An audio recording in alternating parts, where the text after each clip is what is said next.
ఎంతోమంది ప్రార్థన రిక్వెస్ట్ పెడతారు కదా అని నేను చాలామంది కొరకు, బయట వాళ్ళ గురించి, సంఘం కొరకు, అనేకుల కొరకు నేను ప్రార్థన చేయడం జరిగింది. అలా చేస్తూ ఉన్నప్పుడు సడన్గా ప్రభు నాతో మాట్లాడి నాకు ఒక విషయాన్ని తెలియజేశారు. అది నాకు ఒకసారి ఆల్రెడీగా బయలుపరచడం జరిగింది. కాకుంటే నాతో ప్రభు చేసిన సంభాషణ నేను అనేక సార్లు ఎన్నో మార్లు కూడా సంఘంలో అందరికీ చెప్పాను కూడా. నేను ఎంతోమంది ప్రార్థన రిక్వెస్ట్ అడుగుతారుగా నేను చేయనని చెప్పాను చాలామందికి. ఏదైనా దేవుడు ప్రేరేపిస్తే చేస్తాను, లేకుంటే చేయనని.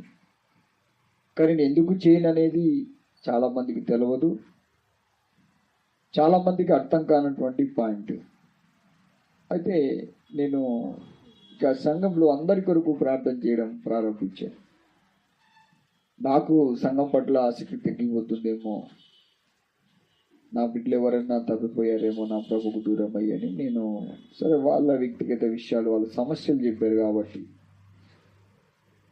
నేను వారి సమస్యల కోసం ప్రార్థన చేస్తూ ఉన్నాను. అప్పుడు ప్రభు నాకు చెప్పినాడు, నీవు ఎవరి సమస్యల గురించి నువ్వేం ప్రార్థన చేయకు అన్నాడు. నాకు ఆశ్చర్యం వేసింది. ప్రభువా, మరి వాళ్ళు ప్రార్థన చేయమని రిక్వెస్ట్ అడుగుతారు, నువ్వు ప్రార్థన వారి సమస్యల కొరకు చేయకు అన్నాడు. హల్లెలూయా.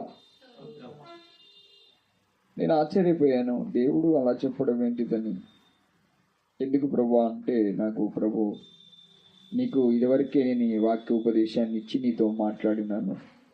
మరోసారి ఈరోజు కూడా నీవు ప్రార్థన పెట్టడానికి వెళ్తున్నటువంటి ఆ ప్లేస్లో ఈ వాక్యాన్ని ప్రస్తావిస్తూ ఉపదేశించి నేను సంఘం పట్ల కలిగి ఉన్న ఉద్దేశాన్ని వెల్లడిపరిచి రావాలని నాకు ఈ వాక్యాన్ని చూపించాడు. మత్తయి సువార్తలో మనం చూసినట్లయితే 5వ అధ్యాయంలో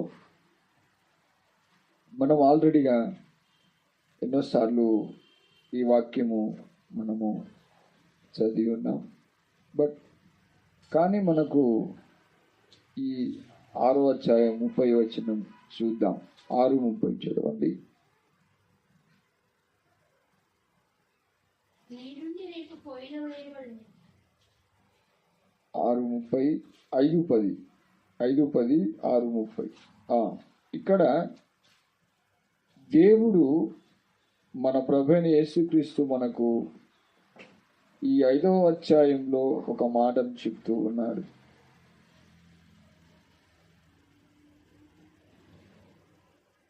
ఏమని చెప్తున్నాడు? నీతి నిమిత్తము హింసింపబడు వారు ధన్యులు, పరలోక రాజ్యము వారిది. వినండి బిడ్డలారా, ఇక్కడ నీతి నిమిత్తము హింసింపబడు వారు ధన్యులు అంటున్నాడు. మొట్టమొదట మనం ప్రార్థన ఎందుకు చేయకూడదు, ఎందుకు చేయాలి, దేవుడు దేనికి చేయాలని చెప్పాడు, దీనికి ఏ విషయంలో చేయకూడదు అన్నటువంటి ఈ పరలోక సంబంధమైన మర్మాన్ని ఇక్కడ మనకు బయలుపరుస్తున్నాడు. ఆయన ఉపదేశ సంబంధమైనటువంటి వాక్యమే దీనికి ఆధారం. అందుకే మనము అదే అధ్యాయంలో 5వ అధ్యాయంలో మనకి ఇక్కడ చెప్తూ ఉన్నాడు. ఏమని?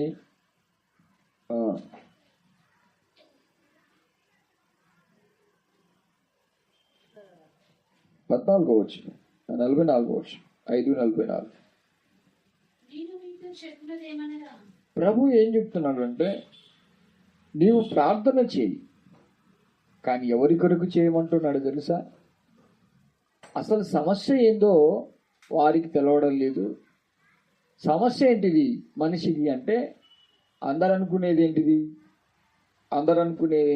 అయ్యా, నాకు వివాహం కావట్లేదు, నాకు ఉద్యోగం దొరకట్లేదు, నాకు రోగాలు వస్తున్నాయి, లేకుంటే నాకు పిల్లలు పుట్టట్లేదు. ఎక్కువగా చాలామందికి ఈ సమస్యలే చెప్తాడు, ప్రార్థన చేయమని. దేవుడు నాకు ప్రార్థన చేయొద్దని ఎందుకన్నాడు అంటే, నువ్వు చేయవలసిన ప్రార్థన అది కాదు, ఇది. ఇక్కడ ఏమన్నాడు? నీతి నిమిత్తం హింసింపబడు వారు ధన్యులు, పరలోక రాజ్యం వారిది. ఇక్కడ కూడా ఏమంటున్నాడు?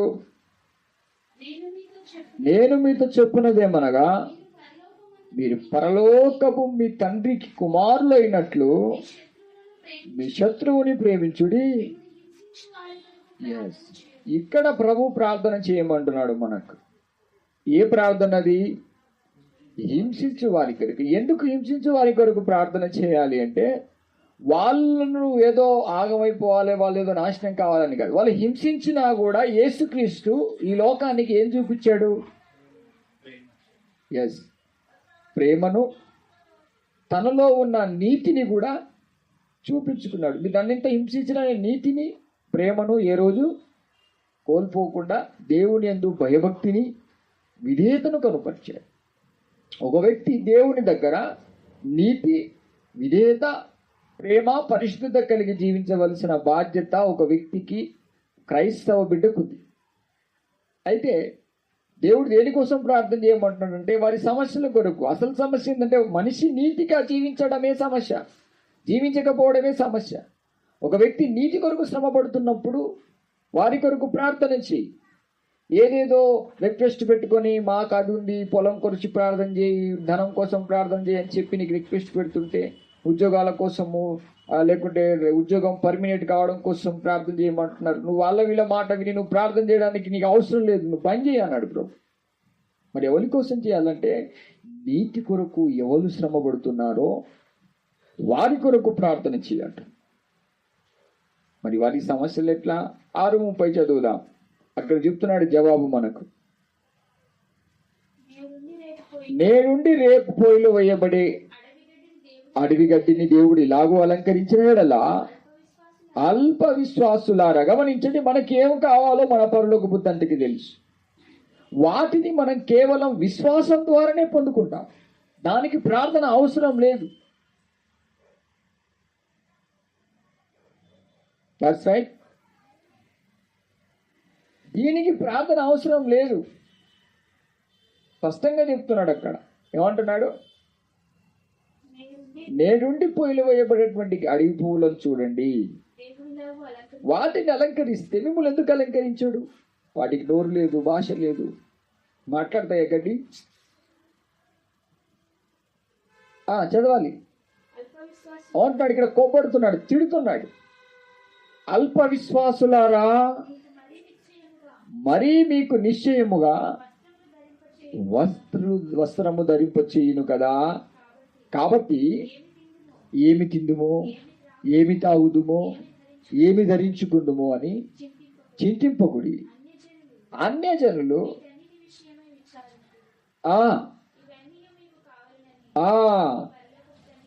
తెలుసు. ప్రార్థన అంటే ఏంటిది? హలో, మనకున్న సమస్యను దేవునికి తెలియపరచడం. కరెక్టేనా? మన సమస్య ఏందో సీఎం దృష్టికి తీసుకెళ్ళాలండి. హలో, ప్రధానమంత్రి దృష్టికి దీన్ని తీసుకొని గమనించండి. నాకెందుకో ప్రార్థన ఇలా చాలాసేపు చేశాను. నేను ఆ తమ్ముని కూడా పంపించాను. ఎక్కువగా ప్రార్థనలో పోరాడుతున్నాను. నీటికి వెళ్తాం అనుకుంటే మస్తు ఆటంకపరుస్తూ ఉన్నాయి. కానీ ప్రభు అన్నాడు, నీవు ఈరోజు అక్కడికి వెళితే నేను ఇక్కడ మాట్లాడిన మాటలన్నీ అక్కడ. హల్లెలూయా. చూడండి, మనము దేవుని మనసు మనకు అర్థం కాదు. చాలా సంఘాలలో నిండిన వాళ్ళందరూ అదే. గర్భఫలం కొరకు ఒకళ్ళు, పంట పొలాల కొరకు ఒకళ్ళు, ఉద్యోగాల కొరకు ఒకళ్ళు. దేవుడు ప్రార్థన చేయమని స్పష్టంగా మన ప్రభువైన యేసుక్రీస్తు నోట నుండి వచ్చింది నీతి నిమిత్తం హింసింపబడే వారి కొరకు. సంఘములో నీతిగా బ్రతకడానికి నా బిడ్డలు శ్రమ పడుతుంటే వారి కోసం నువ్వు ప్రార్థన చేయట్లేదు. కానీ లోక ఆశలు, పొట్ట తిప్పల కొరకు, బతుకు కోసం వాళ్ళు పడుతున్న ప్రయాసం కొరకు నువ్వు ప్రార్థన చేస్తావా? మూసుకో అన్నాడు దేవుడు. హల్లెలూయా. నాకు భయం వేసింది. ప్రభువా, I'm very sorry daddy, very sorry. సాల్గా నీకు ఎన్నిసార్లు చెప్పాను ఇలా? వాళ్ళు చెప్తారు అని సపోర్ట్ చెప్పి కూర్చో. తీర్పు తీర్చేది నేను కదా. నా మాటకు నువ్వు లోపడితే నేను చూసుకుంటాను వాళ్ళను. నువ్వు లాస్ట్కి వారి దృష్టికి ఏమైపోతావు తెలుసా? గుడిగుడుకోని లెక్క, ఆడుకుతున్నటువంటి లెక్క, బయట జాతకం దృష్టి లెక్క, లేక అడిగించుకునే మాయా ఫకీర్ గాని లెక్క అయిపోతావు లాస్ట్కి. కరెక్ట్ కాదు అని దేవుడు ఖండించాడు. పరలోకంలో తండ్రి ఆయన ఎంతో ప్రేమతో, ఆయన దయగల మనసుతో ఏమంటున్నాడు తెలుసా, నాకు నీకేం కావాలో నాకు తెలుసని నువ్వు ఎన్నోసార్లు చెప్పావు. అసలు ఏ రోజు నీ గురించి ప్రార్థించలేదు. నీలో ఉంది నేను కాబట్టి అన్నాడు. ఆమేన్. గమనించండి, ప్రభు గత వారంలో చెప్పాడు, విశ్వసించని వానికి తీర్పు తీర్చబడుతుంది. అసలు విశ్వాసి ఎవడో అవిశ్వాసి ఎవడో ఇక్కడే కనబడుతుంది. ప్రభు స్పష్టంగా గర్దిస్తున్నాడు అక్కడ, అల్ప విశ్వాసులారా. అంటే దేవుడు నిన్ను పోషిస్తాడనే విశ్వాసం నీకు లేకపోతే నువ్వు ఎలా బోధకుడివి, ఎలా బోధకురాలివి, ఎలా సిస్టర్వి అవుతావు, నువ్వు ఎలా భక్తుడివి అవుతావు. అబ్రహాము దేవుని నమ్మెను, అది అతనికి నీతిగా ఎంచబడెను. అతను వచ్చినప్పుడు కారు తేలే, బంగ్లా తేలే, ఏది తేలేదు, నమ్మాడంతే. ఏమైపోయిందట అది? ఆమేన్. ఏమంటున్నాడు తెలుసా, నమ్ముతే. హల్లెలూయా. ఇక్కడ మనకు రెండు విషయాలు చెప్తున్నాడు. రెండు విషయాలు. ఒకటి, నీతిని వెతకడం కొరకు, ప్రైజ్ ది లార్డ్. రెండోది, నా రాజ్యాన్ని, నీ నీతి నీ రాజ్యం. నాకు ఈ పాట ఎమ్మటే నా హృదయంలో వస్తుంది. ఇదే పాట నాకెక్కడ నువ్వు పాడు అంటున్నాడు దేవుడు. ఓకే, నాకేం లేదు, మొత్తం టిఫిన్ మొత్తం నిండేసి అరేంజ్ చేసే, బిర్యానీ మొత్తం ప్యాక్ చేసి పంపించాడు. ఇప్పుడు నేను మోసుకొచ్చి మీకు చెప్తున్నాను అంతే, నాదేం లేదు, అంతా ఆయనే తయారు చేసి పెట్టాడు. హల్లెలూయా. ఇప్పుడు టిఫిన్ తీసుకొచ్చాను, మనం తీసుకొని తినుడే ఆలస్యం. హల్లెలూయా. ఆయన ప్రిపేర్ చేశాడు అంతే. గమనించండి బిడ్డలారా, దేవుని మాటలు ఎంత మంచిగా అనిపిస్తున్నాయంటే అవి వింటుంటే ఎంతో మధురంగా ఉంది. ఎందుకు ప్రభు అంటే, సంఘంలో నా బిడ్డలు ప్రేమ కలిగి నీతిగా పరిశుద్ధంగా బ్రతకడం కోసం సంఘంలో ఎవరు కష్టపడుతున్నారో వాళ్ళని క్యాచ్ చేసి వారి కొరకు ప్రార్థన చేయి. హల్లెలూయా. నువ్వు చేయాల్సింది అది. సంఘము వచ్చిన రాకుండా అలా 5 రొట్టెల కొరకు నన్ను వెంబడించిన వాళ్ళ గుంపు నువ్వు చూడకు అన్నాడు ప్రభు. ఆమేన్. ఇప్పుడు మనం చేయవలసిన వర్క్ రెండు. ఒకటి, నీతిని వెతకాలి. రెండోది, ఆయన రాజ్యాన్ని. వాటితో పాటు ఇవి వస్తుంది. చదవాలి, మంచి క్లారిటీగా ఉంది అక్కడ చూడు. కాబట్టి మీరు ఆయన రాజ్యమును నీతిని మొదట వెతకండి, అప్పుడు దట్స్ టైం ఫర్ ఎవ్రీథింగ్. ఏదైనా కావచ్చు. ఇది చేయకుండా అది చెప్తున్నారు భక్తులు, ఇది చేయకుండా అది అడుగుతున్నారు. చాలా మంది ఆత్మీయులైనా, సేవకులైనా, భక్తులైనా నాకు తెలియజేసింది, అయ్యా నాకు మా కోసం ప్రార్థన చేస్తున్నారు, మాకు ఈ సమస్య ఉంది, మా బిడ్డకి ఇలాగుంది, మా కొడుకుకి ఇలాగుంది, అది కావాలి, ఇది కావాలి, అది రావాలి, ఇది రావాలి. స్టూపిడ్. Don't talk. మాట్లాడకు, నమ్ము అంతే. ఆమేన్. నీవు ప్రయాసపడవలసి దేనికి? నీతి రాజ్యాన్ని వెతుకు. నీ ప్రయాసం అంతా కూడా నీతితో నువ్వు కష్టపడుతున్నప్పుడు దేవుడు నీకు ఇచ్చేస్తాడు. వీడు నా నీతి కొరకు కష్టపడ్డాడు, ఇచ్చేయి, అడగనవసరం లేదంట. ఇది చెయ్యి, అది వస్తుంది. నాకు ఇంకో విషయం చెప్పాడు ఏంటంటే, ఈ జాబు పర్మనెంట్, అది కూడా చెప్తుంటే నాకు బాగా నవ్వొచ్చింది. ప్రభా, ఇదేంది ఇలా చెప్పేస్తున్నావు అంటే, ఇది కూడా కాదు, కరెక్ట్ కాదు. అది నీతి కొరకు ఎంత శ్రమపడి ఎన్ని హింసలు పొందుకున్న వాక్యం ఏముంది అక్కడ? నీతి నిమిత్తము హింసింపబడు వారు. నీతి కొరకు హింసలు పడడానికి ఇష్టపడినప్పుడు నేను ఎలా ఒక హై లెవెల్లో తీసుకెళ్తాను? శ్రమలు వచ్చాయి, ప్రాణాలు పోతున్నాయి, వేదన కలుగుతుందని నీతి నిమిత్తము నా శిష్యులు శ్రమ పడలేదా? నీతి కొరకు హింసింపబడు వారు ధన్యులు. నీతి రాజ్యాన్ని వెతికితే నీకేం కావాలో ఆయనకు? గవర్నమెంట్ జాబ్ కావాలా? పర్మనెంట్ కావాలా? పే స్కేల్ కావాలా? బయటి దేశం పోవాలా? 5 ఎకరాల పొలం కావాలా? నీ పిల్లల భవిష్యత్తు ఏం కావాలన్నా మనం చేయాల్సింది ఓన్లీ వన్ వర్క్. నీతి, నీ పిల్లల్ని నీతిగా పెంచాలి, నీ కుటుంబాన్ని నీతిగా కాపాడాలి, నీ సంఘాన్ని నువ్వు రోజు రోజుకు నీతిమంతులుగా తయారు చేయి. హల్లెలూయా. అయ్యా మేము నీతిగా ఉండలేకపోతున్నాం, మేము నీతిగా ఉండడానికి మా కోసం ప్రార్థన చేయమన్నాడు ఒక్కడే ఉన్నాడా? అయ్యా ఐఎమ్ వెరీ సారీ. హల్లెలూయా. అయ్యా సారీ చెప్పుకుంటా బతుకకు. నీతో మాట్లాడిన విషయాలను ఈరోజు షేర్ చేయి. హల్లెలూయా. అవునండి, నేను ఎంతోమంది చూశాను, బోధకులను, బోధకరాలని, సిస్టర్లను, బ్రదర్లను, ఎక్కడ చూసినా వారు పేరుకే భక్తులు కానీ నీతి కొరకు హింసింపబడడం అనేది వారికి తెలియదు. ఆయన రాజ్యాన్ని ఎలా ఎతకాలో, ఆ రాజ్యంలో ప్రవేశించడానికి ఎలా కష్టపడాలో కూడా తెలియదు. ఒక యవ్వనస్తుడు కోట్ల ఆస్తితో యేసు ప్రభువును వెంబడించాడు.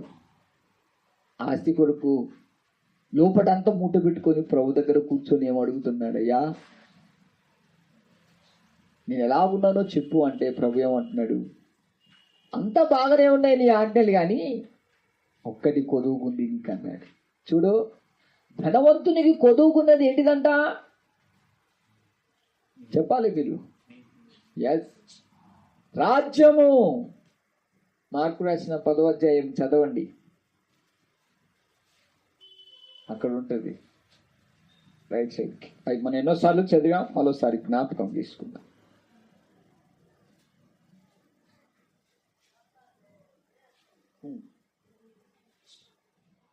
ఇరవై 10:21. ఓకే, చదువు నువ్వే చదువు. ఏమంటున్నాడు? యేసు అతనిని చూచి, పైన ఆజ్ఞలు చూపిస్తున్నాడు బ్రదర్.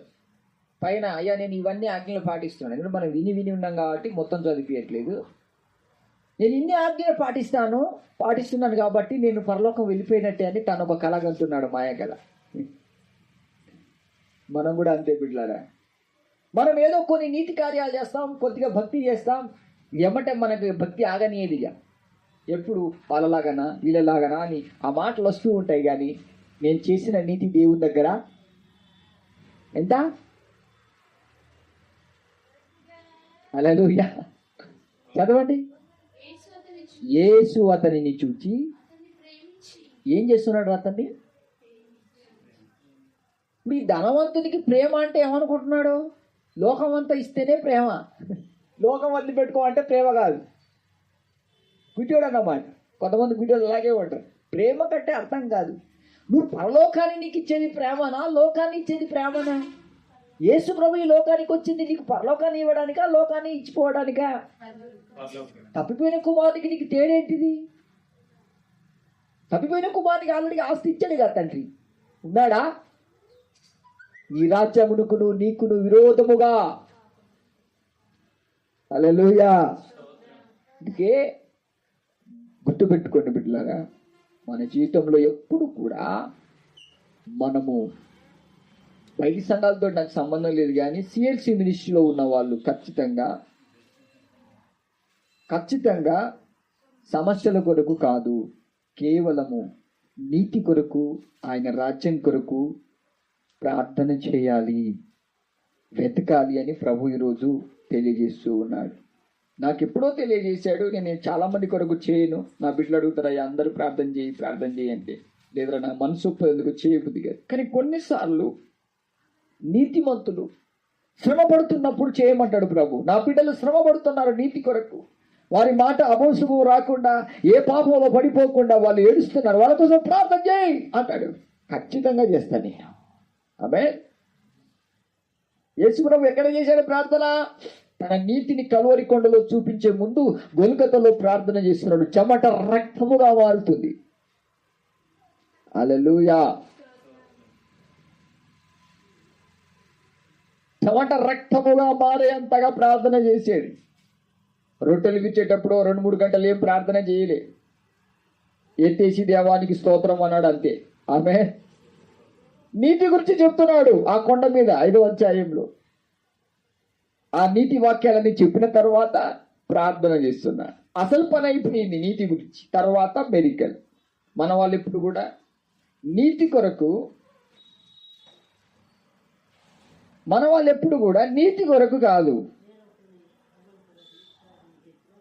మన వాళ్ళు ఎప్పుడు నీతి కొరకు కాదు, రాజ్యము కొరకు కాదు. సో రాజ్యము ఎలా వస్తుంది ఒక వ్యక్తి దగ్గరికి? ఎలా దగ్గర అవుతాడు? నీతి ఎలా సంపాదించుకుంటాడు? నీతి కొరకు ఎలా శ్రమ పడాలి? హింసలు ఎలా పొందుకోవాలో ఇవి తెలియదు. హల్లెలూయా. చదవండి. అతనిని ప్రేమించి, యేసు అతన్ని ప్రేమించి, నీకొక్కటి కొదువుగా ఉన్నది, నీవు వెళ్ళి అమ్మి పేద ప్రజలకు ఇచ్చేసి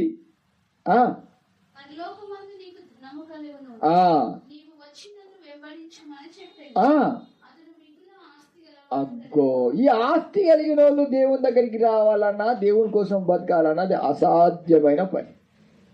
ఒకవేళ అలాంటి వాళ్ళు రక్షణలోకి రావాలి అంటే ఫస్ట్ మనకు ఆశలు ఉండకుండా మనము దేవుని నీతి కొరకు శ్రమలు పడి హింసలు పొందుకొని పరిశుద్ధంగా నీతిగా మనం బ్రతికి చూపించినప్పుడు వాళ్ళకున్న దురాత్మ ఆశలన్నీ పోతాయి. అప్పుడు వాళ్ళు దేవుని కోసం బతికే అవకాశం ఉంటుంది. హల్లెలూయా. కానీ మనం ఇక్కడ గమనించవలసిన విషయం ఏంటంటే, ఆ యవ్వనస్తునికి వెంబడించమని చెప్పేసరికి ఏం చేస్తున్నాడు? అతను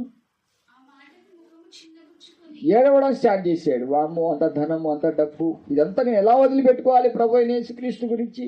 ఆయన ప్రేమ కావాలి, మనకు అది అవ్వ కావాలి, బువ్వ కావాలి. హల్లెలూయా. ఇదే మనం అసలు మన కన్ఫ్యూజ్లో ఉంటాం. కరెక్ట్ క్లారిటీగా బతికినప్పుడు దేవుడు అబ్రహాము ఒంటరిగా వచ్చాడంట. హల్లెలూయా. దేవుడు బ్లెస్ చేస్తాడు బిడ్డలారా. మన తల్లిదండ్రుల ఆస్తులు కూడా కొన్నిసార్లు మనకి దక్కకపోవచ్చు. తండ్రిని దేవుడు మన పట్ల ప్రణాళిక వేసుకుంటే మనకి ఇవ్వాలనుకుంటే ఆయన ఏదైనా ఇస్తాడు. కానీ ఇచ్చే ముందు నీకు ఏం నేర్పిస్తాడు తెలుసా? నీతి. అది వెతుకో అంటాడు. చిన్న కుమారుడు ఏం వెతికాడు చెప్పండి గట్టిగా?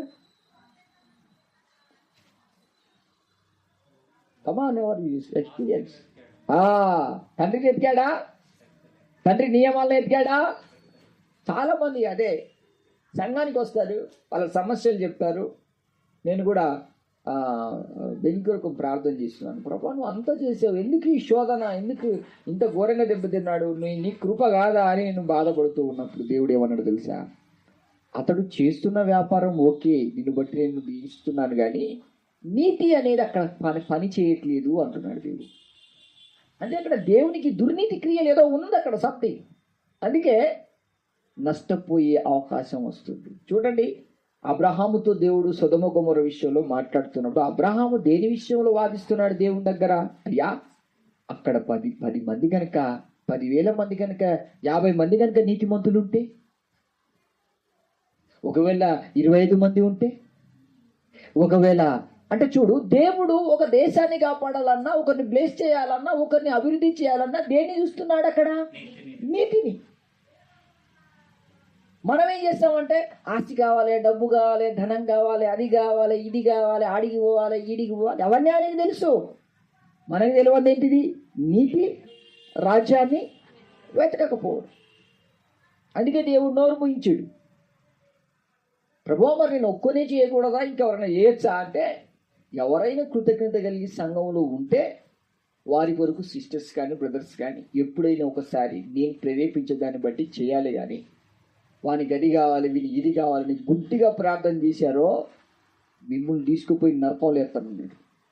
నాకు భయం వేసి కాలు చేతులు వణికి, అరే బాబు నువ్వు ఇక్కడి నుంచి వెళ్ళిపోరా నాయన, నేను ఇంకెంతసేపు దేవుడు మాట్లాడుతుండే వాడిని ఎలా కొట్టుకొని ఈయన ఒక్కరి దేవుడితో మాట్లాడుతాడు. హల్లెలూయా. ఎందుకంటే యేసు ప్రభు 40 days ఫాస్టింగ్లో ఉన్నప్పుడు సాతాన్ గాడు కూడా ఈ లోక మహిమను ఆయనకు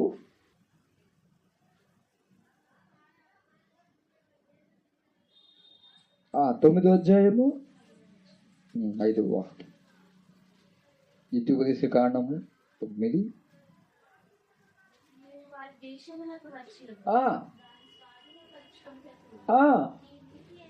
నీ నీతి అయినను, నీ నీతి అయినను, నీ నీతి అయినను అంటాడు. అంటే ఏంటిది? మనం ఏంటిదంటే మన జీవితంలో మనం ఒకటే అనుకుంటాం, నేను నీతిమంతుడిని అయిపోయినా, నేను నీతిమంతురాలి అయిపోయినా. మన నీతి వేరే, చెప్పాలి దేవుని నీతి వేరే. అక్కడ మత్తయి సువార్తలో వెతకమనేది ఏ నీతి? చెప్పాలి. ఎవరి నీతిని అది? ఆయన నీతిని, ఆయన రాజ్యాన్ని అన్నాడు. Praise the lord. అందుకే మీరు పొరపాటున మా నీతి చేయబట్టి మేము ఈ దేశాన్ని స్వతంత్రించుకోండి భ్రమలో మీరు ఉంటారు. అంటే కొంతమంది సేవకు దేవుళ్ళు రాకముందు భ్రష్టులు ఎందుకు పనికిరారు, వాళ్ళని ఎవరికి గాన కూడా రోడ్ల మీద పడేస్తే దైవజనుడు జాలిపడి వాళ్ళకి ఎందుకు పనికిరాళ్ళు ప్రార్థన చేసి వాళ్ళకి అన్ని చేసి ఒక మంచి లెవెల్లో తీసుకొచ్చినాక ఏం చేస్తారో తెలుసా?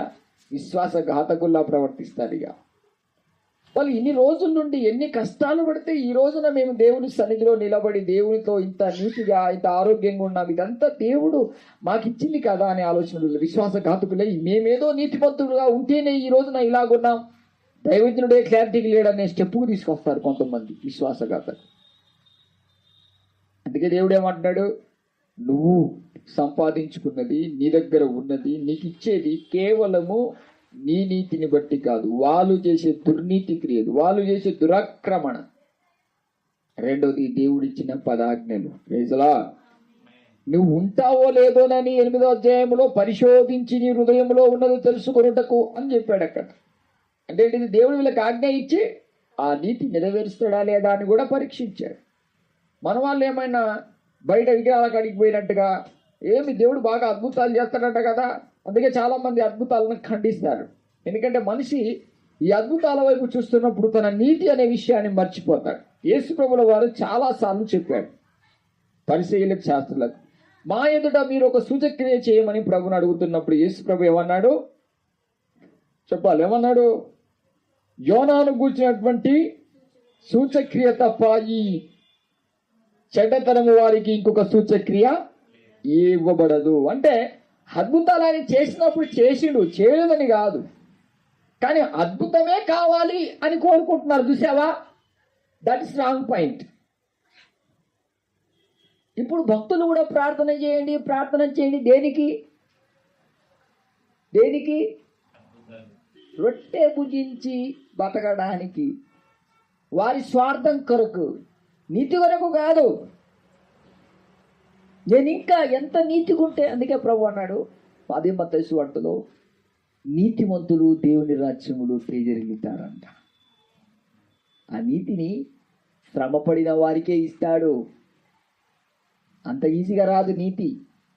నువ్వు పొందుకున్నదంతా నువ్వు సంపాదించుకున్నది ఏం కాదది. ఎన్నో విధాలుగా దైవ సేవకులు శ్రమలు, అవమానాలు, నిందలు పడి, కష్టాలు పడి, మాట, ప్రవర్తన, చూపు అన్నిటినీ కాపాడి, ప్రభువా నాకు మీరు ఇచ్చిన నీతిని శ్రమ పడ్డాను కనుక వీళ్ళు కూడా శ్రమ పడాలి అని చూస్తాడు. కానీ వీళ్ళు శ్రమలు రాగానే నీతి నిమిత్తం హింసింపబడాలనే ఆలోచన ఉండదు. కానీ హాయి ప్రాసెస్ని చూస్తారు చాలామంది, హాయి ప్రాసెస్. అలాగైతే నువ్వు దేవుని రాజ్యానికి దూరం అయిపోతావు. అలాగైతే నీవేదడిగినా దేవుడు నీకు ఇవ్వడు. నువ్వు ఇతరులు నీకు బోధించుకునే కాడికి అయిపోతావు లాస్ట్కి. అందుకే చూడండి బిడ్డలారా, ఇక్కడ స్పష్టంగా రాయబడింది, నీ నీతి కానీ నీ యథార్థత కాదు, కానీ వారు చేసిన అక్రమాలు, వారు చేసిన మోసాలు, వాళ్ళు చేసిన దుర్మార్గతను బట్టి వారిని ఎలగొట్టి నీకు ఆజ్ఞలు ఇచ్చి అక్కడ పెడుతున్నాను కాబట్టి నీ నీతి అని మాత్రం నువ్వు భ్రమలోకి వెళ్ళకు అన్నాడు దేవుడు. Praise the lord. ప్రియ దేవుని బిడ్డలారా, ఈ రోజున దేవుడిని మనకు తెలియజేస్తున్న సత్యం ఏం తెలుసా? నీకు ఏది కావాలన్నా నీతిని, రాజ్యాన్ని, మరలా తిడుతున్నాడు. ఇది మీరు బాగా పాయింట్ అవుట్ చేయాలి. ఇది ఏంటంటే అల్ప విశ్వాసులారా అని తిడుతున్నాడు. ఇప్పుడు నాకు అన్నీ ఆయన ఇస్తాడన్నప్పుడు అడగాల్సిన అవసరం ఏముంది? ఎవరు అడుగుతారు? అన్యజనులని స్పష్టంగా చెప్పాడు అక్కడ. అంటే నువ్వు అన్యుడివా, అన్యుడివా? ధన్యునికి ఎందుకు అన్యులు లాంటి బుద్ధులు? Praise the lord. అందుకే దేవుడు హృదయంలో విశ్వాసాన్ని కలిగిస్తాడు. అల్ప విశ్వాసులారా అంటే ఏంటిది? నేనది చేస్తాను, నీకు తెలవాలా? నీ పని ఏం తెలుసా? అది కావాలి, ఇది కావాలి, ఇది కాదు. అన్యజాతి సహవాసం చేసిన బుద్ధులు ఉంటాయి. అది కాదు నువ్వు అడగాల్సింది. నీ నీతి నీ రాజ్యం వెదకితిని, నిండైన సౌభాగ్యం దుటకు. నీ నీతి నీ రాజ్యం వెదకితిని, నిండైన సౌభాగ్యం దుటకు. హృదయముతో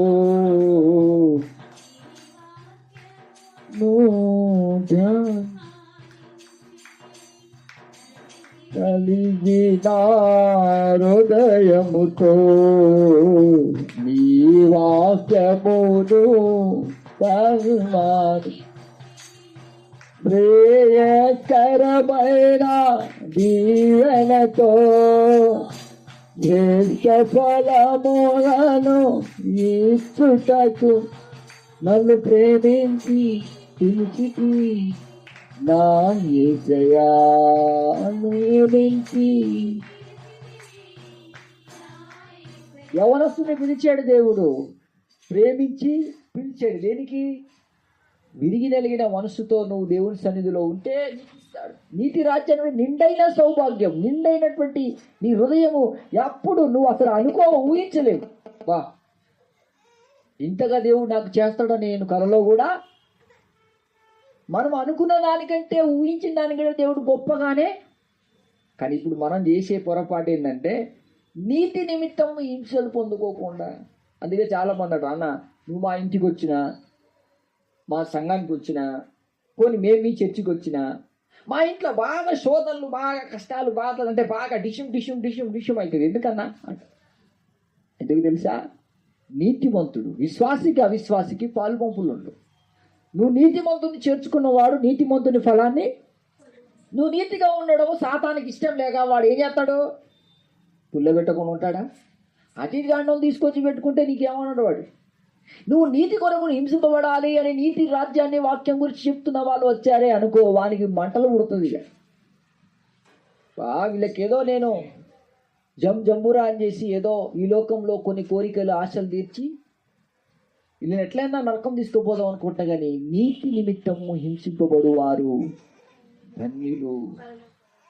పిల్లరా, నువ్వు పరలోక రాజ్యాన్ని నీతి కొరకు నువ్వు శ్రమపడు. నీకేం కావాలో ఆల్రెడీ ఆయనకి అన్నీ, కారు కావాలా, ఇల్లు కావాలా, జాగ్ కావాలా, చర్చి కావాలా, ప్రజలు కావాలా, పరిచారకులు కావాలా, డ్రైవర్లు కావాలా కారుకి, ఆయనకు అన్నీ తెలుసు. ఆమేన్. కానీ మనం ఏం చేస్తామంటే నీతి రాజ్యాన్ని ఎంత వెతుకుతున్నాననేది మర్చిపోయి కేవలము ఎవరు చెప్తే వాళ్ళ కోసం ప్రార్థనలు చేసుకుంటా మనం నీతిగా ఎదిగే స్టెప్ వచ్చేసరికి ఆ శ్రమలు కష్టాలు తట్టుకోలేకుండా మనమే కొట్టుకొని పోతుంటే చూసే వాళ్ళు నవ్వుకుంటారు. ఈ నీతివంతులేమో ఈ నోరెట్టుంది, వీళ్ళ ప్రవర్తన ఎలాగున్నా, వీళ్ళ భక్తి, లాస్ట్గా అవమానాల పాలవుతాం మనం. అందుకే నీతి నిమిత్తం మనం హింసింపబడుతున్న వారి కొరికి నీవు ప్రార్థన చేయమన్నాడు ప్రభు. హల్లెలూయా. ఈ లోక కోరికలు, ఆశలు, సమస్యలు ఉన్నాయని దేవునికి ముందే తెలుసు. కానీ అసలు సమస్య ఏంటిది? మనం నీతి కొరకు, ఆయన రాజ్యం కొరకు శ్రమపడి బతకకపోవడమే పెద్ద సమస్య దేవుని దగ్గర. మనమే ఆయనకు ఒక సమస్య కనబడుతుంది. మన సమస్యలనే దృష్టికి పెద్దయా? అందుకే ఇజ్రాయేలు ప్రజలు అరణ్యములో ఎర్ర సముద్రము దాటిపోయినప్పుడు వాళ్ళకేమీ లేదు. వాళ్ళ దేవుడు పదాజ్ఞలు ఇచ్చింది మర్చిపోయారు. కానీ ఎప్పుడు వాగేది ఏంటిది? మాకు నీళ్ళు లేదు, మాకు తిండి లేదు, మాకు నీళ్ళు లేదు, మాకు తిండి లేదు, మాకు బట్టలు లేదు, మాకు బతకడానికి ఇల్లు లేదు. ఎప్పుడు మాకు ఇదే కష్టాలు, ఎప్పుడు మాకు ఇదే కోసం, ఎప్పుడు మాకు ఇదే వేదన, ఇదే ఏడ్చాడు వాళ్ళు. అయినా దేవుడు వాళ్ళు నమ్మునట్లుగా కొన్ని మెరికలు తీశాడు. ఒకటి చేస్తే దేవుడు ఇంకొకటి చేయకుండా మాంతాడా? ఒక్కటి చేశాడంటే 1000 ఎత్తడైనా. ఆమేన్. అది నీ విశ్వాసం మీద ఆధారపడు. అందుకనే ప్రభు అంటున్నాడు, నీవు హింసింపబడుతున్న వారి కొరకు కన్ఫర్స్డ్గా ఖచ్చితంగా ప్రార్థన చేయాలి. ఆమేన్. నీవు నీతి కొరకు ప్రార్థన, అయ్యా నా నీతి నీ దృష్టికి ఎలాగుంది, నేను ఎంత నీతిమంతున్నో నువ్వు తెలియచేయి. ఇది కరెక్ట్ ప్రార్థన.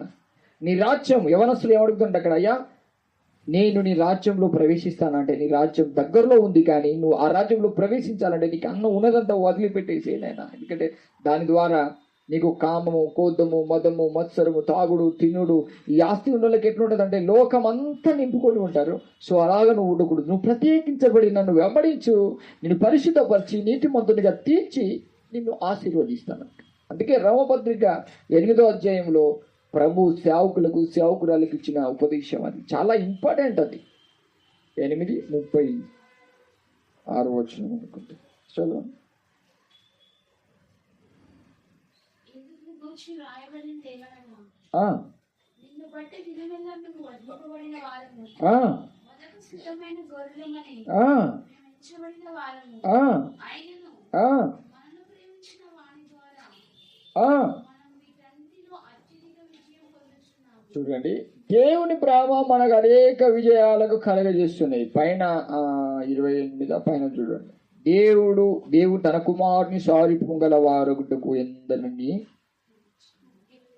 23 ఎందరిని పిలిచెనో. ఇప్పుడు దేవుడిని పిలిచింది మీ అమ్మ గుణాలతోటి మీ అయ్య గుణాలతో బతకమని కాదు, పిలుపు ఇచ్చింది. మీ అమ్మలాగా తిట్టే మీ అయ్యలాగా గర్వపడు అని కాదు. నువ్వు యేసుక్రీస్తు ఎలా ఉన్నాడో ఈ భూమి మీద అలా చూపి. మనం ఎవరికి పుట్టినట్టు కనబడతాం? తల్లిదండ్రులకు పుట్టినట్టు కనబడతాం. ఏసేకి పుట్టినట్టు కనబడతామా? ఏమంటాడు ఇక్కడ మత్తయి సువార్తలో? దేవుని కుమారులు అంటే ఎవరంట? సమాధానపరచువారు ఆయన కుమారులే. ఆమేన్. అయితే మనకు గమనించండి, ఇక్కడ దేవుని పోలికలో మనం మలచబడేది ఒకటి ఉంది. ఈ ప్రాసెస్ని సంఘంలో చాలా మంది మిస్ అవుట్ చేసుకుంటున్నారు. చదవాలి అక్కడ. సేవ చేసే వాళ్ళకి ఇది చాలా ఇంపార్టెంట్. 23వ వాక్యం చదువు గట్టిగా. ఎందుకనగా తన కుమారుడు అనేక సహోదరులు జ్యేష్ఠుడగున్నట్లు ఎవరిని ఎరిగినో తన కుమార్తె సారిపోం గలవాడగటకు వారిని ముందుగా నిర్ణయించింది. ఫస్ట్ నిన్ను ప్లాన్ తీసుకున్నాడు. ఆ ప్లాన్ ఎఫెసీయులకు 1వ అధ్యాయంలో ఉంటుంది. ఆ ప్లాన్లో మనం అందరం కూడా ఉన్నాం. ఆయన ప్రణాళిక ఏందో మనం తెలుసుకోవాలి ఫస్ట్. తర్వాత మరియు ఎవరిని ముందుగా నిర్ణయించినో పిలుపు వస్తుంది భూమి మీద. మనం ఎక్కడో ఉంటాం, నువ్వు నా సేవ చేయి, నా కోసం బతుకు అని ఒక పిలిపిస్తాడు. మనం ఏమంటే సేవ పిలుపు అందుకుంటాం. సేవ పిలుపు రాగానే మనం నీతివంతులం పరిశుద్ధులం అయిపోయినామని కాదు, గమనించాలి అక్కడ. ఎవరిని పిలిచానో తీర్స్తాడంతే. నీతివంతునిగా నువ్వు తీర్చబడ్డావు అనేది మనం పరిశీలక గుడ్డి వాళ్ళుగా ఉండకూడదు. మనం ఎప్పుడు మన నీతిమంతులుగా అయిపోలే, ఇంకా కావాలి అంటే ఏం చేయాలి? మన నీతి మనల్ని ఉప్పొంగిస్తూ ఉంటుంది, కానీ మన నీతి ఆయన దగ్గర పని చేయదంట. ఎవరి నీతి కావాలి మరి? హల్లెలూయా. ఇప్పుడు ఏ నీతిని వెతకమంటాడు? తల్లిదండ్రులకు ఉన్న నీతా? మీ తల్లిదండ్రులకు వచ్చిన నీతా? మీ అయ్యవాళ్ళు సంపాదించిన నీతా? అన్యజాతి నీతా? ఆయన నీతి చాలా సపరేట్. ఆమేన్. అందుకే చూడండి అక్కడ ఏమంటున్నాడు, ఎవరిని పిలిచినో వారిని నీతిమంతునిగా. నువ్వు ఈ బిట్టులో ఎదగాలి అని దైవజనుడు ఎన్నోసార్లు బోధిస్తాడు. మనం దీన్ని మర్చిపోతాం. ఇప్పుడు ఇంత మళ్ళా మర్చిపోతాం. నేను ఎంత నీతిమంతురాలి ప్రభువా, నా మాటలు, నా క్రియలు, నా చేష్టలు, నా ప్రవర్తన ఎలా ఉంది? ఇప్పుడు నువ్వు నీతిమంతుడు అయిపోయినావు, నీతిమంతురాలు అయిపోయినావు అని నువ్వు కలగనంగానే అయిపోయినట్టు కాదు. సమయం వస్తుంది, శ్రమలు శోధనలు వచ్చినప్పుడు అక్కడ క్లారిటీ కనబడాలి. ఎగ్జామ్ లేకుండా నువ్వు పాస్ అయినావంటే ఎవరు నమ్ముతాడు నేను? ఒక్క డిక్సేషన్లో కూడా నువ్వు పాస్ కాకుండా చదువుకుంటే ఎవరు నమ్ముతాడు నేను? ఖాళీగా ఉన్నప్పుడు నేను చదువుకుంటున్నానులే అంటావు. నువ్వు చదువుకుంటున్నావు అని అందరికీ తెలుసు, కానీ ఏం చదివామని అడిగితే ఒకటి చెప్పు. ఎందుకంటే ఒకటో తరగతి కూడా పాస్ కాలే కాబట్టి. అర్థమవుతుందా? ఎప్పుడు పాస్ అవుతాం? ఎగ్జామ్ వస్తుంది. ఒకటో తరగతి ఎగ్జామ్ ఉంటుంది, 2వ తరగతి ఎగ్జామ్ ఉంటుంది. అంటే నువ్వు ఎంత ప్రిపేర్ అయ్యావు అనే దానికి ఎగ్జామ్స్ ఉంటాయి. అంటే మనకు శోధనలు. ఎగ్జామ్ అంటే ఏంటిది? ప్రభు శోధనలో ప్రవేశించకున్నట్టు ప్రార్థన చేయమంటాడు. ఎందుకంటాడు ఆ మాట? ఎందుకంటే ఇక ప్రిపేర్ కాలేదు, ఇంకా నీతి కొరకు శ్రమ పడాలనే ఉద్దేశం వీళ్ళకి లేదు. ఫస్టే చెప్పారు ఏమని? మోషేకొకటి, ఏలియాకొకటి 3 పర్ణశాలలు కడితే మేము తినుకుంటాం, అక్కడే హాయిగా ఏసీలో పడుకుంటామని కలగలే వీళ్ళు కదా. అక్కడ హింసలు ఉంటాయి. పేరుకే ఏసీ కానీ లోపడంత డోసు ఉంటుంది. అంటే దేవుడికి తెలుసు, దైవజనికి తెలుసు కానీ చెప్పడు. ఎందుకంటే మనం పాఠం ఏదో మనం మర్చిపోతాం. ఇప్పుడు ఏంటో మళ్ళీ మర్చిపోతాం. కానీ ప్రభువా, నేను నీతి నిమిత్తం హింసింపబడాలి. ఎస్, నా తల్లిదండ్రులకు పుట్టిన క్రోధంస్, వారికి ఉన్న ఆ దరిద్రం అంతా నా నుండి దూరం కావాలి. నీ రక్తంలో కడగబడి స్వచ్ఛంగా నీ బిడ్డగా నేను భూమి మీద బతకాలని ఆతృత పుట్టాలి మనం.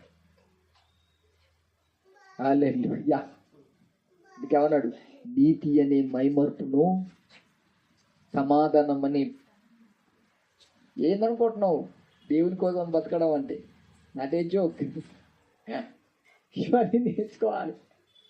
మనం ఏదో ఒక చిన్నపాటి పని చేసి బ్రదర్ బ్రదర్ తెల్లబడలేకపోయి బ్రదర్, వాడు సంఘంలో ఉన్న బాధలే తట్టుకోలేక పారిపోయాడు, సంఘంలో ఉన్న శోధనలు తట్టుకోలేకపోయాడు. నీతిమంతుడు ఎలాగయ్యాడు?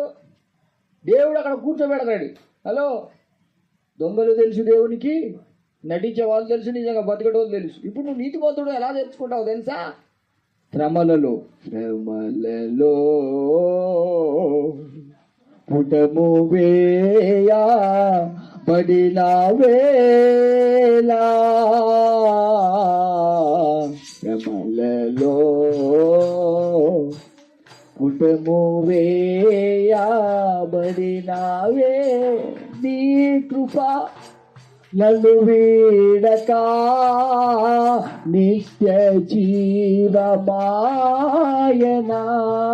నీ కృప నన్ను వీడక నిత్య జీవమాయనా, నిత్య జీవమాయనా, నిత్య జీవమాయనా. నీ కృప నీ కృపా నీ కృపా నీ కృపా నీ కృప బాహుల్యమే నా జీవిత. హల్లెలూయా. నీతిమంతులుగా ఉండి ఫౌండేషన్ వేసి సంస్థ సాధిస్తే ఆ సంస్థలో ఎవరైనా దూరపడతారు, ఎక్కడైనా ఉంటారు. కానీ అది కాదు, మనం ఏ సంస్థలో ఉన్నామని కాదు, ఎక్కడ నీతి కొరకు హింస పొందుకున్నాం ఆయన కొరకు. ఆమె శ్రమలలో పుటము వేయబడాలంట. నీతి కొరకు మనము ఆకలి దప్పిగా ఉండాలంట. బిర్యానీ కొరకు కాదు, డబ్బు కొరకు కాదు, ఆస్తి కొరకు కాదు. అవన్నీ 5వ అధ్యాయంలో చెప్పాడు. నీతి కొరకు ఆకలికి దప్పి కలిగిన వారు.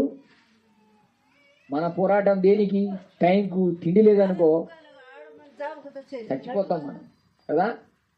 అందుకే గమనించండి, అసలు క్రిస్టియానిటీ వెరీ సపరేట్. ఇది తెలుసుకొని ఒక క్రైస్తవుడు కరెక్ట్ క్లారిటీగా బతకాలి అంటే వానికి ఇవన్నీ ఉపదేశం అవసరం. కానీ మనం ఇలాంటి ఉపదేశాలు ఉపదేశిస్తే మనకు మీటింగ్ కాదు కదా, ఇంట్లో కూడా ఎవడు పిలవరు. ఎదుగో కిరణ్ పాపం అనుకోకుండా తోతకి పిలిచినట్టున్నారు. హల్లెలూయా. దేవుడు ఎందుకో ఇక్కడ రాగానే అన్ని మంచి మంచి మర్మాలే బయలుపరుస్తాడు. మరి హల్లెలూయా. దేవుడికి తెలుసు ఆయన ప్రేమించే బిడ్డలకి ఆయన ఖచ్చితంగా ఇస్తాడు. హల్లెలూయా. పిల్లరా, దేవుడు మనతో స్పష్టంగా మాట్లాడుతున్నాడు. నువ్వు నీతి కొరకు హింసలు పొందు, నీ ప్రెస్టేజ్ ఎక్కడ ఉంటుందో నేను చూపిస్తాను అంటున్నాడు. హల్లెలూయా. నా రాజ్యాన్ని వెతుకు, నా రాజ్యాన్ని దూరంలో చూస్తున్నావు, మరో రాజ్యం కనబడతలేదు. ఎలా ఆత్మ వచ్చి కొట్టుకుంటున్నావు, రేపు దురాత్మ వచ్చి అటాక్ చేస్తున్నప్పుడు నేను నీతి కొరకు హింసలు పొందాలని నువ్వు ఎందుకు ప్రయాసం పడట్లేదు? నువ్వు నీతి రాజ్యం కోసం కష్టపడతావా, లోకంలో హాయిగా బతికే దానికోసం కష్టపడతావా? దేవుడు అడుగుతున్నాడు. జవాబు ఎందుకు? శ్రమలలో పుటము వేయబడిన వేళ అని దైవజీవులు పాటలు పాడిండ్రు. వారు శ్రమలు పడ్డారు కాబట్టి. నీతి కొరకు అవమానాలు, నిందలు ఏం చేశాం? కష్టాలు, బాధలు ఎప్పుడు మనకేనా? బయలుదేరుకోడు లెక్క బతుకుతే బతకలేం భూమి మీద. స్ట్రాంగ్గా ఉండాలి మనం. ఆమేన్. అతని నీతిని ఎలా సంపాదించాలో, నీతి నిమిత్తం ఎలా హింసలు పొందుకోవాలో దాని కొరకు ప్రార్థన చేయాలా. పొద్దునుంచి సాయంత్రం వరకు చేసే ప్రార్థన ఇదే, ఇంకేదో కాదు. ఈ మినిస్ట్రీ ఎట్లా డెవలప్మెంట్ కావాలని చూసుకుంటాడు. అబ్రహామును పిలిచి నీతిమంతునిగా తీర్చాడు. ఒక్కటే వన్ వర్డ్, ఒక్కటే దెబ్బకు. ఎట్లా? తన కుమారుని విషయంలో పరీక్షించి దాంట్లో పాస్ చేశాడు. ఎగ్జామ్ పెట్టేది ఆయనే, పాస్ చేపించేది దానికి కావాల్సింది కేవలం నీ విశ్వాసం మాత్రమే. ఇజ్రాయేలు ప్రజలకు ఆకలి పుట్టించింది ఆయనే, పరీక్షించింది ఆయనే, ఆకలి తీర్చింది కూడా. ఆ మాట 8వ అధ్యాయంలో స్పష్టంగా అంటాడు. మీకు ఆకలిని పుట్టించి మిమ్మల్ని పరీక్షించి నీ హృదయంలో ఉన్నది తెలుసుకోవడానికి దేవుడు ఈ 40 రాత్రి పగలు నిన్ను అరణ్యంలో తిప్పి. హల్లెలూయా. మనకు అంతే కదా, మనం ఏది మనకు ఒక రోగం ఉంటుంది, ఏదైనా అనుకుంటే అది కావాలంతే. హల్లెలూయా. మనమే దేవుళ్ళు దేవతలం అయిపోతాం. మనం ఏదైనా అనుకుంటే రావడం మన అది తప్పు. మనం ఏదైనా కావాలి, ఎందుకంటే ఎగ్జామ్లో పాస్ కావాలి. మనం కలెక్టర్ అయిపోవాలి, చదువుకోగానే ఒక కలెక్టర్ అయిపోతాం. దానికి కొన్ని ఎగ్జామ్స్ ఉంటాయి. దేవుడు కూడా అంతే, మనల్ని పిలిచిన వాడు మనల్ని నీతిమంతులుగా తీర్చాలి. నువ్వు ఎంత నీతిమంతులుగా తీర్చబడ్డావు నీ సబ్జెక్టు చెప్పు. దేవుడు అడుగుతాడు ఇప్పుడు. నీతిమంతులు ఉన్నారు, పరిశుద్ధులు ఉన్నారు, పరిపూర్ణులు ఉన్నారు. జ్యేష్ఠుల సంఘము అంటే జ్యేష్ఠత్వం ఉంటుంది దేవుళ్ళు. అసలు నీతి ఏంటిది, దాని లోతు ఏంటిది, పొడిగేంటిది, పరిశుద్ధులు అంటే ఏంటిది, పరిపూర్ణ, ఈ బిట్టేమన్నా మనకు తెలుసా? సంఘంలో వస్తున్న భక్తులకి ఇవన్నీ ఏమన్నా తెలుసా? ఒకటే తెలుసు, స్వస్థతలు అయితే ఏది అడిగితే అది ఇస్తాడు దేవుడు. ఓ ఏది కోరుకున్నదల్లా అనే ప్రార్థన చేసేటటువంటి రోగులైనా బాగా అవుతారట కదా. అక్కడ వరకే మన భక్తి. ఏది అడిగితే అది అయిపోతుందట కదా. మీ బ్రదర్ దగ్గర వచ్చినప్పుడు దయ్యాలు కూడా పోతాయట కదా, రోగాలు కూడా పోతాయట కదా. ప్రార్థన చేయవు మా కొరకు, అసలుగా చేయాలి. ఆ సిస్టర్ చెప్తుంది.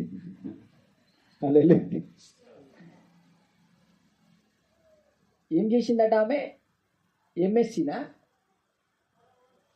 హెల్త్ మేడం వాళ్ళ బిడ్డ ప్రార్థన వచ్చి ఆ నీట్ ఎగ్జామ్ కోసం ప్రార్థన చేయి, దానికోసం చెయ్యి. అంటే మనకి ఎగ్జాంపుల్ తెలవాలి అసలు ప్రజలు చేసేటువంటి పొరపాటు ఏంటిది. మనల్ని దేవుడు నీ సాక్షిగా తేజరిల్లెదను నీ ఉన్నంత వరకు ఆశ్చర్యకరుడా. నాలో సింహపు పిల్లలైన ఆకలి గుణనిస్తాయా. దేవుడు నువ్వు నీటిలో ఉన్నా, నువ్వు ఏ కోర్సు తీసుకున్నా దాంట్లో ఉత్తీర్ణుడిగా చేయగల సమర్థుడు, శక్తి గలవాడు. దాని గురించి నువ్వు రిక్వెస్ట్ పెట్టుకుంటున్నావు అంటే, అది కూడా పరిపూర్ణమైన దైవజనుడు ప్రార్థన చేయాలని చెప్తున్నావు అంటే ఇది భ్రష్టత్వం. ఈ రోషం ఉంటే ఆ రిక్వెస్ట్ని నువ్వు అక్సెప్ట్ చేసుకో, నా దగ్గర రాని. హల్లెలూయా. మీ ప్రేయర్ రిక్వెస్ట్ నేను చేస్తాను, మా బ్రదర్ దాకా పోనిచ్చేది లేదని వాళ్ళని అక్కడ గొలుచుకేసి కట్టేయండి. హల్లెలూయా. ఎందుకంటే మనము దేవుని ఉపదేశం తీసుకున్నాము, నీతి నిమిత్తము హింసింపబడు వారు ధన్యులు. హల్లెలూయా. నీతిని వెతుకుదాం, మన నీతి మెరిసిపోవాలంట. ఎఫెసీయులకు 6వ అధ్యాయంలో నీతి అను మైమరుపును. హల్లెలూయా. మెరవాలే. ఎంత నీచురాలి, ఎంత నీచుడు అని చూసేది లోకం. దేవుని ఉద్దేశం అలా ఉంటే మనం అది మర్చిపోయి, అందుకేమన్నాడు చూడు, పిలిచెనో వారిని నీతిమంతునిగా తీర్చి చూపిస్తాడంటే. ఆమేన్. మనం పిలుపు పొందుకొని తెలవట్లు వేసుకొని వేద వేద వేద నల్లేశం వేసుకుంటే నువ్వు నీతిమంతుడు అని కనబడదు. నల్లితనం ఏదో రోజు బయటపడుతుంది కదా. సమలలో ఉటము వేయబడిన యేసు ప్రభువుల వారు శ్రమలలో ఉన్నారు, మౌనంగా లేడు, ఉండే కాడ ఉన్నాడు. తండ్రి వీరేం చేస్తున్నారో వీరికి తెలియదు కనుక వీరిని. అర్థమైందా? అంటే స్టెఫెను హింసను పొందుకుంటున్నాడు రాళ్లతో.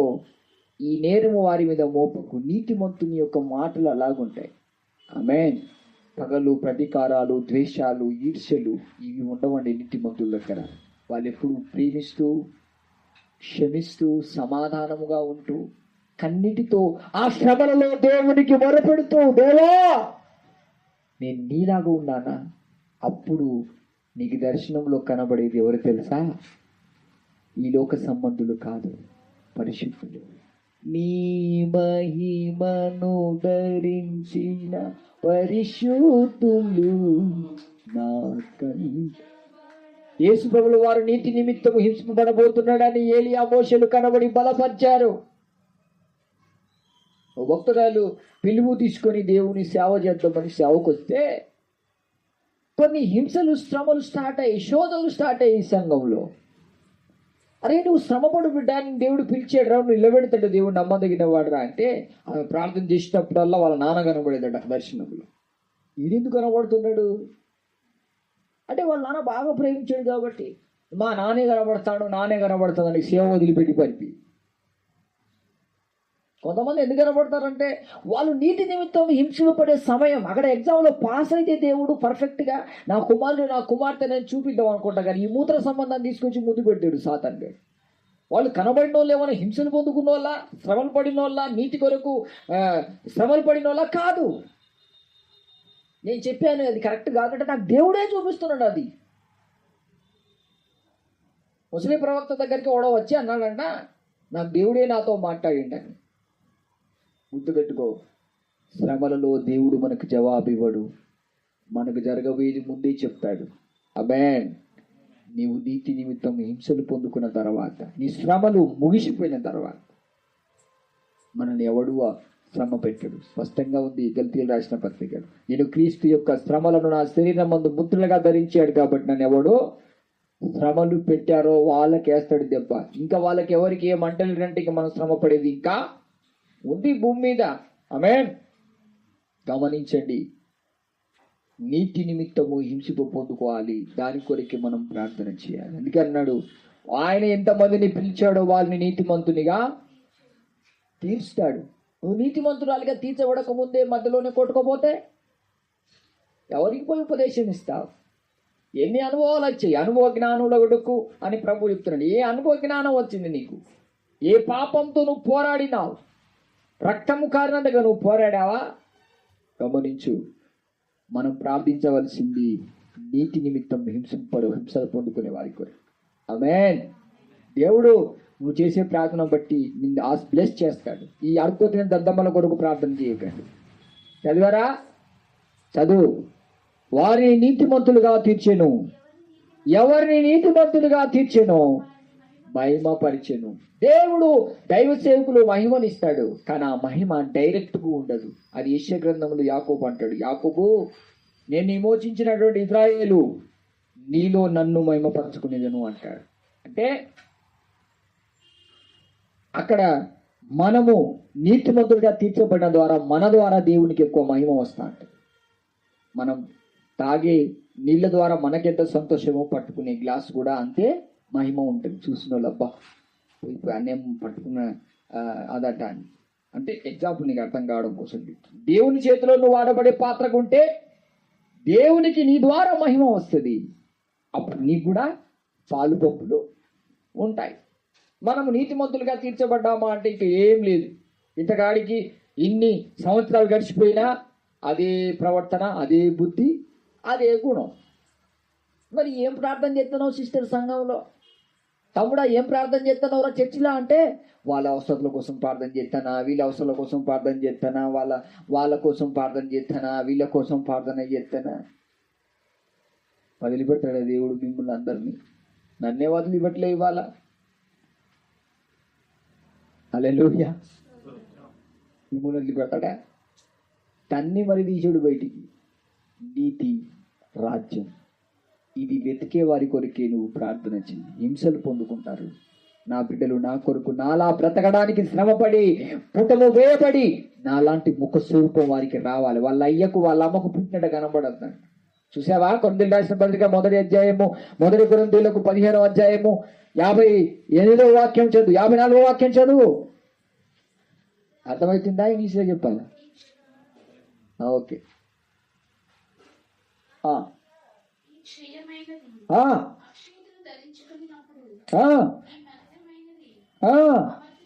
పైన 48 చదువు. అగ్గో ఇక్కడ 2 పోలికలు ఉన్నాయి.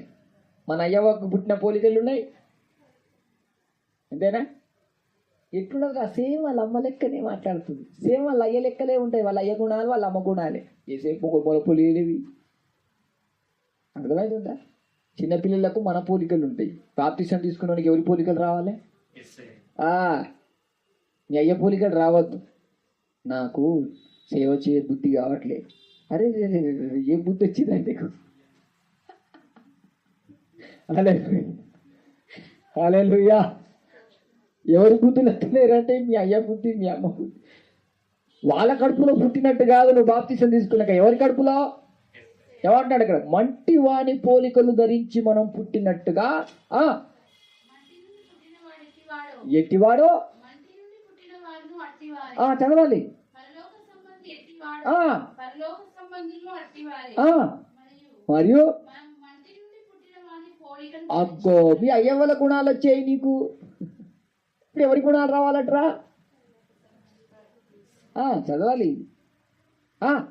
పరలోక సంబంధి పోలికలు ధరిస్తుంది. ధరించుకోవాలా వద్దా?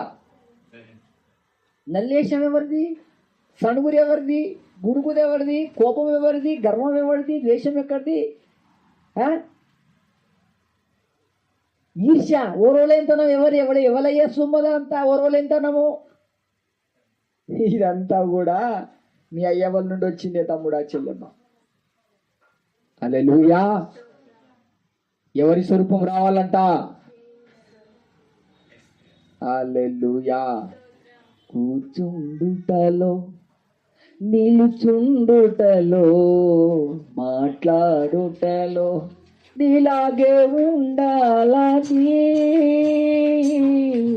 నీలాగే మనోళ్ళు చర్చికి వస్తా అంటారు, పోతా స్టార్ట్గా. వీళ్ళు చర్చికి వెళ్తారట కదా, వీళ్ళ గురించి నాకు తెలుసు, వీళ్ళు ఇలా చేస్తారు అలా చేస్తారని నీ దుర్నీతి క్రియల కోసం అన్నీ మాట్లాడుతుంటే నీకు బాధ అనిపించి, అయ్యో దేవా నేను నీతికి ఉండలేకపోతున్నాను, నేను ప్రేయర్ రిక్వెస్ట్ పెట్టుకుంటాను మందిరానికి వెళ్ళి, అక్క నేను నీతికి ఉండలేనని వాళ్ళు వాగుతున్నారు, తమ్ముడా నా విషయంలో కొంతమంది దుష్ప్రచారాలు చేస్తున్నాడు, నాలో ఈ దుర్నీతి క్రియలు ఉన్నాయి, నా కోసం ప్రార్థన చేయమనే భక్తులు ఎవరైనా ఉన్నారా సంఘంలో?